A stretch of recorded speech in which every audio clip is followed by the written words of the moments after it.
responsable de, bueno, presupuestos, ¿no?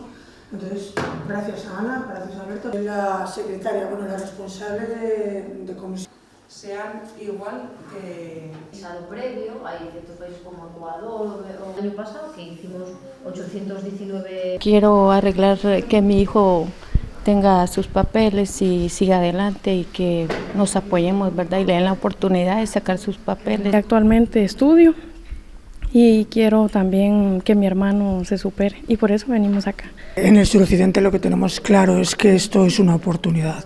Tenemos una población muy envejecida, necesitamos mano de obra para cuidar a nuestros mayores, para el sector forestal, para el sector ganadero.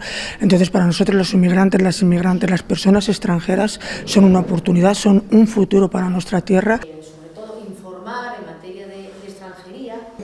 Un poco y tenemos personas... Nos parece algo muy importante, una medida necesaria y que acogemos con mucha positividad porque es para gente que ya está aquí viviendo y trabajando en unas condiciones precarias, muchas veces explotadas o sufriendo estafas.